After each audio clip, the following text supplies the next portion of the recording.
Exercise 6C question number 2, simplify each of the following expressions.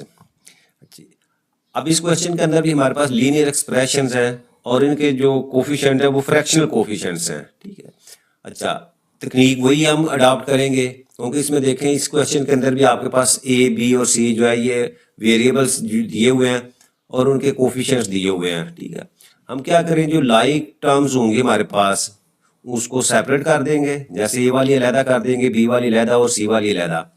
अच्छा, फिर हम equivalent fraction जो है वो तकनीक जो है उसमें क्या होता है कि आपने जो आपके पास फ्रैक्शन होता है उसका आप जो डिनोमिनेटर है उसको हम क्या करेंगे, वो इक्वल करेंगे। जब डिनोमिनेटर आपका जो है वो इक्वल हो जाता है तो फिर हम न्यूमिनेटर को आपस में जो ऐड या सब्ट्रैक्ट करते हैं। तो इसी तरह हम जो है ये क्वेश्चन पे जो है ये भी करेंगे।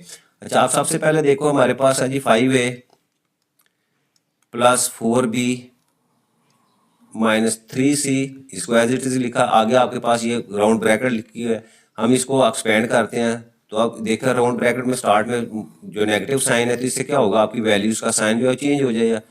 तो -2A, आगे आपके पास 3/2B है, नेगेटिव में थी तो प्लस में आ गई, और इसी तरह 3/2C प्लस में थी तो ये माइनस में आ गई। ठीक है, यानी नेगेटिव साइन अगर स्टार्ट में हो तो उससे क्या होता है कि आपकी ब्रैकेट के अंदर वाली जितनी भी वैल्यूज होती हैं उनके साइन जो है वो चेंज हो जाते हैं। अब यहाँ देखें हमारे पास जो लाइक टर्म्स है हमारे पास ये ए में ये है एक एक ये, ठीक है, इनको हम इकट्ठा कर लेंगे। इसी तरह बी में देखें आपके पास 4B है और इधर 3/2B है, और इसी तरह सी में आपके पास वेरिएबल जो है उसमें ये आपके पास दो टर्म्स हैं। तो ये लाइक टर्म्स हैं जिनको मैंने लहदा जो है वो कलर कर दिया है। अब आपने क्या करना है, लाइक टर्म्स को लहदा कर दो। ये आपके पास 5A और इसके बाद -2A, ये हमने लिख दी। फिर बी वाला लिखे 4B और उसके बाद आपके पास 3/2B, 3/2 लिख लो या 3B/2 लिख लो। ठीक है, एक ही बात है। अच्छा, फिर उसके बाद सी में देखो आपके पास -3C है और दूसरी आपके पास -3C/2 है। यानी लाइक टर्म्स को मैंने लहदा लिख लिया। अच्छा, अब देखो इसमें जो ए वाली है वो तो बिल्कुल सिंपल है। अब इसका कोफिशिएंट 5 है, ये 2 है, तो 5 में से 2 को सब्ट्रैक्ट करें तो आपके पास 3A आ जाता है। ठीक है, अच्छा इधर देखिए आपके पास ये 4B है और इधर आपका 3B/2 है, तो इनके डिनोमिनेटर जो है यहाँ अगर मैं इसको 1 कर दूँ, ठीक है, तो फिर इसको इसी तरह 3C है उसके नीचे 1। तो अब देखें ये बी में इधर आपका डिनोमिनेटर 1 2 है, तो इसको हमें सेम करने के लिए क्या करेंगे, इसको अब 1 और 2 का एलसीएम आपके पास जो है वो 2 है। ठीक है, यानी पहले जो बी वाले है उसका एलसीएम आपके पास 2 आ जाता है, और इसी तरह ये भी आपके पास 1 2 है, तो यहाँ भी आपके पास जो है वो एलसीएम 2 ही आ गया। ठीक है, अच्छा अब हम क्या करते हैं, अब ये 4B के नीचे भी 2 होना चाहिए, तो इसके लिए क्या करेंगे हम, ये 4B इसके नीचे 1 है तो इसको 2 से मल्टीप्लाई कर दो नीचे, इसी तरह न्यूमिनेटर को भी 2 से मल्टीप्लाई कर देंगे, और ये 3B/2 ये ऑलरेडी 2 डिनोमिनेटर में, इसको एज इट इज रहने देते हैं।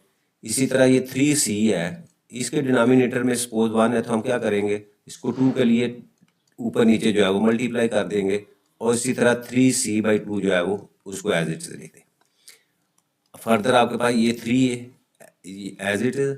अब इसको मल्टीप्लाई करो, ये 2 जो है ये बी के कोफिशिएंट से मल्टीप्लाई होगा, 4 2 8B, 8B/2 1 2, और उसके बाद 3B/2 ये ऑलरेडी इसी तरह ही है, और उसके बाद -3 2 6 6C/2 और -3C/2। अब देखो डिनोमिनेटर हमने सेम कर दिया। अच्छा, अब आगे क्या करेंगे, 3A एज इट इज लिखूंगा। अब यहाँ देखे आपके पास 2 नीचे लिखा मैंने जो एलसीएम है, और न्यूमिनेटर को आपस में ऐड कर दिया 8B प्लस 3B। इसी तरह यहाँ आपके पास जो वैल्यू आती है, ठीक है, अब ये देखो यहाँ मैं क्या करता हूँ, ये 2 नीचे लिखता हूँ, ठीक है, और यहाँ अगर मैं यहाँ माइनस का साइन करूँ तो इसको मैं ब्रैकेट्स के अंदर ले जाता हूँ, ब्रैकेट्स में लेके आऊँगा तो क्या हो जाएगा, ये आपके पास 6C है।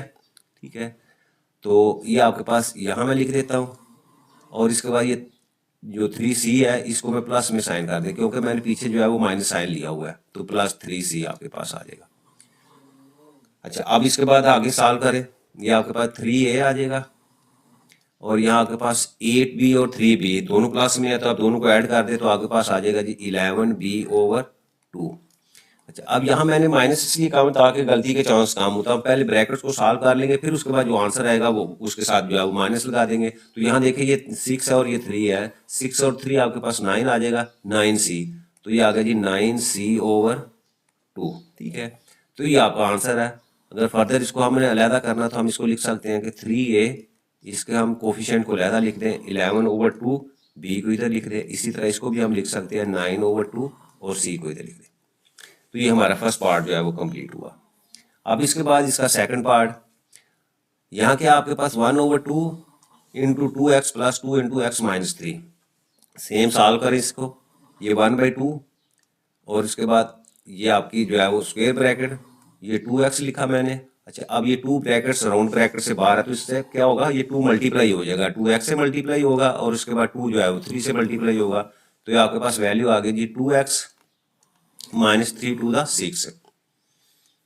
अब इसको फर्दर सॉल्व करें, 1/2, ये 2x है और ये 2x, ये दोनों आपकी लाइक टर्म्स हैं, तो इनको हम इकट्ठा करेंगे तो आपके पास क्या आ जाएगा जी 4x माइनस 6। अब 1/2 जो है ये डिस्ट्रीब्यूटिव, लेफ्ट डिस्ट्रीब्यूटिव ला, वो क्या करता है कि आपका जो नंबर होगा आपके ब्रैकेट से बाहर वो दोनों से जो है वो मल्टीप्लाई, यानी 1/2 is equally distributed among 4x and minus 6। तो इसका मतलब क्या कि 1/2 जो है वो मल्टीप्लाई होगा 4x के साथ और इसी तरह यही 1/2 मल्टीप्लाई होगा 6 के साथ। अब इसको सिंप्लीफाई कर लो, 2 1 ज़ा 2, 2 2 ज़ा 4 और इसी तरह 2 1 ज़ा 2, 2 3 ज़ा 6। तो अब ये फर्दर हमारे पास वैल्यू आ गई जी, ये 2 1 से मल्टीप्लाई हुआ तो 2x और ये आपके पास 3 1 ज़ा 3, तो 2x माइनस 3 जो है वो हमारा आंसर आ जाएगा। नेक्स्ट हमारे पास सी पार्ट इसका। अब यहाँ भी हमारे पास 2/5 आगे स्क्वायर ब्रैकेट है, उसके बाद आपके पास जो है ये राउंड ब्रैकेट है। तो बोर्ड मैथ्स का जो रूल है वो यहाँ अडॉप्ट होगा कि पहले आपने राउंड ब्रैकेट को सॉल्व करना है, फिर उसके बाद ये स्क्वायर ब्रैकेट जो है उसको सॉल्व करेंगे। तो उतनी देर हम इसको 2/5 और स्क्वायर ब्रैकेट को उसको एज इट इज लिख लेते हैं। और ये 12p, अच्छा माइनस है राउंड ब्रैकेट से बाहर, तो ये क्या होगा, साइन चेंज हो जाएंगे, 5 माइनस में हो जाएगा, इसी तरह 2p जो है वो भी माइनस में आ जाएगा। नेक्स्ट आपके पास फिर 2p 2/5 और इनको सॉल्व कर लो। ये देखो आपके पास 12p है और ये माइनस 2p है, तो 12 में से 2 को सब्ट्रैक्ट करेंगे तो आपके पास 10p माइनस 5। अच्छा, फर्दर आपके पास अगेन उसी तरीके से डिस्ट्रीब्यूटिव ला, यानी 2/5 जो है ये मल्टीप्लाई हो जाएगा पहले 10p के साथ और इसी तरह ये 2/5 जो है ये मल्टीप्लाई होगा आपके पास 5 के साथ।